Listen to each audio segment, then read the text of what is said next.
마라나타, 마라나타, 주 예수님 어서 오시옵소서.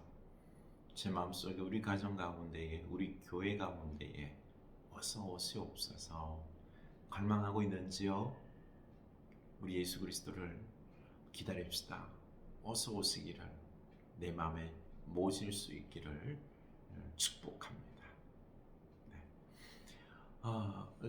야고보서 1장 19절 한번 외워보도록 하겠습니다. 내 사랑하는 형제들아, 너희가 알지니 사람마다 듣기는 속히 하고 말하기는 더디하라. 성내기도 더디하라. 사람이 성내는 것이 하나님의 의를 이루지 못함이라. 아멘. 네, 우리 성내지 맙시다.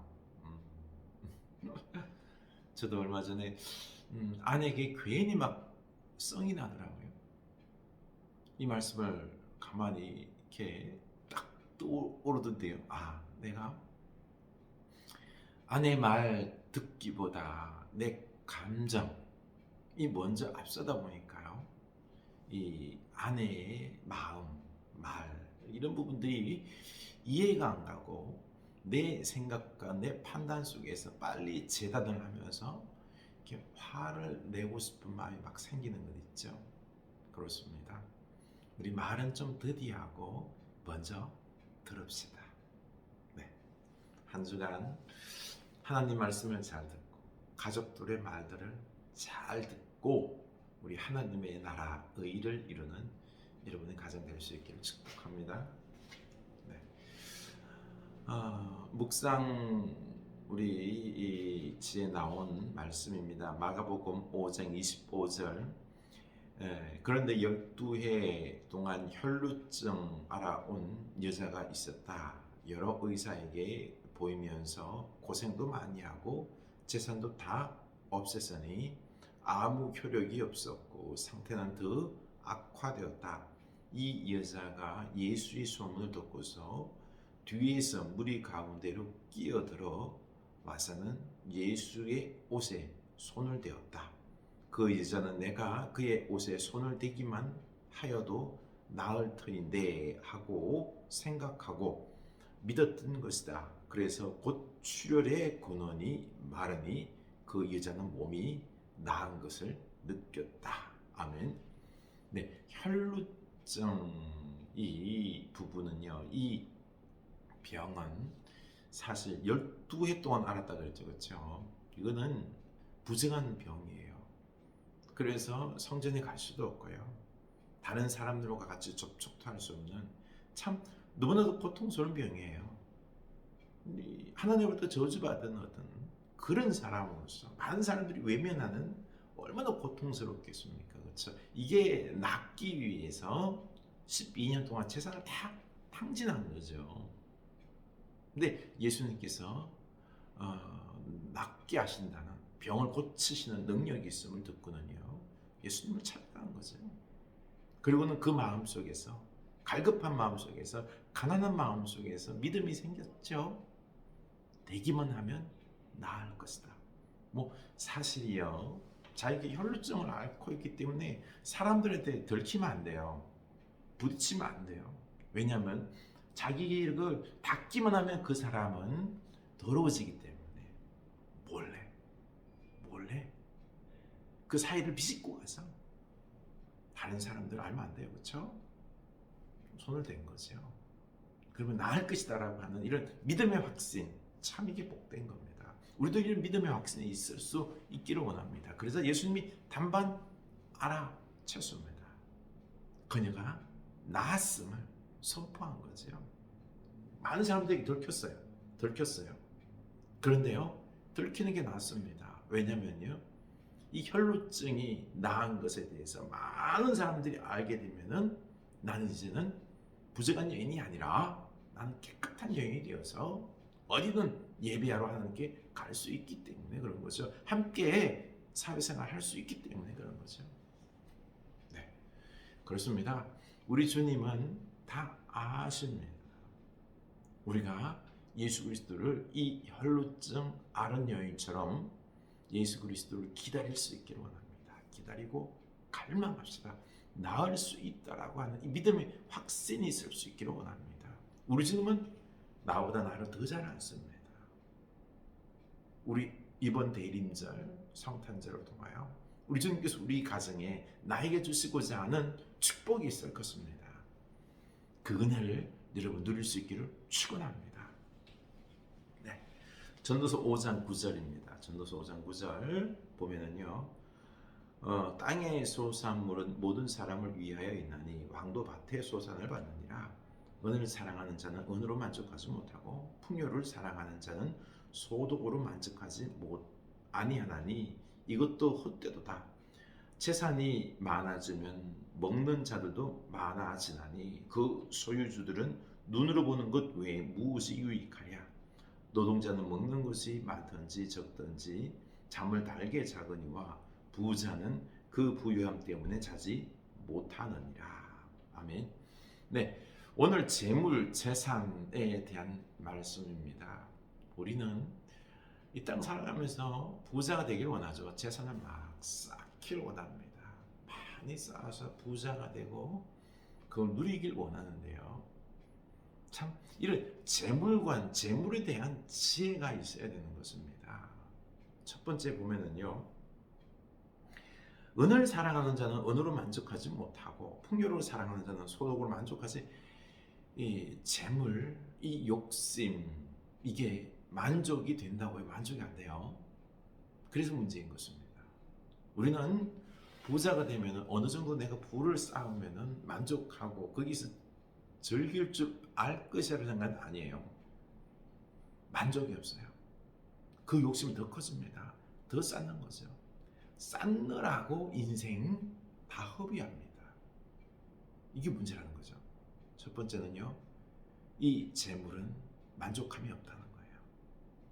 이것을 위하여서 내 인생을 다 소비하고 허비하고 나중에는 고생하게 된다는 거죠.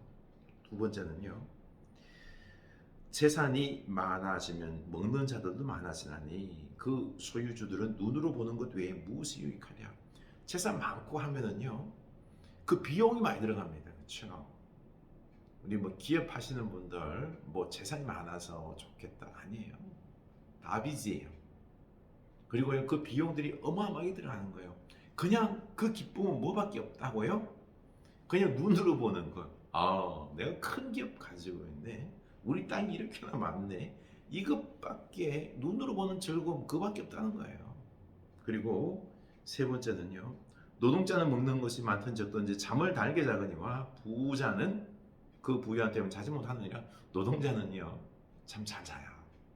근데 부유한 자들은 이 많은 재산들을 어떻게 관리할 것인가, 손해가 나면 어떻게 할 것인가. 저 노동자들, 일하는 사람들을 먹여야 되는데, 살려야 되는데, 월급을 줘야 되는데 늘 근심 걱정 속에서 달게 잠을 못 잔다라는 것입니다. 이 재물, 부유함, 이게 겉으로 보기에는요 복인 것 같은데 사실은 복이 아닙니다. 네. 그래서 이 재물을 다루는 지혜가 꼭 필요한 것이죠. 그렇죠?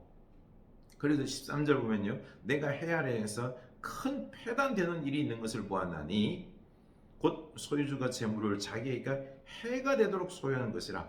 그래서 이 재물의 패단, 우리 물질 부의 패단을 알아야 됩니다. 첫 번째, 많은 걸 소유하면 좋을 것 같죠? 아니에요. 적당히 가져야 되는 것입니다. 내 그릇에 맞게끔 가져야 되는 거예요. 많이 가지면 어떻게 된다고요?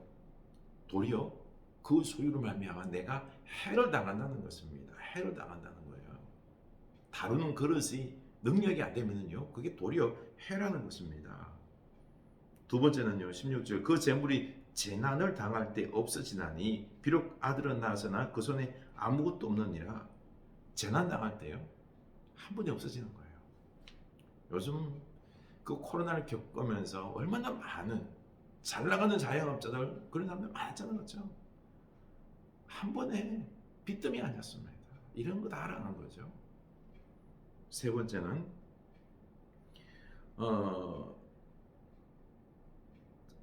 그가 모태에서 벌거벗고 나왔은지 그가 나온 대로 돌아가고 수고하여 얻은 것을 아무것도 자기 손에 가지고 가지 못하리니.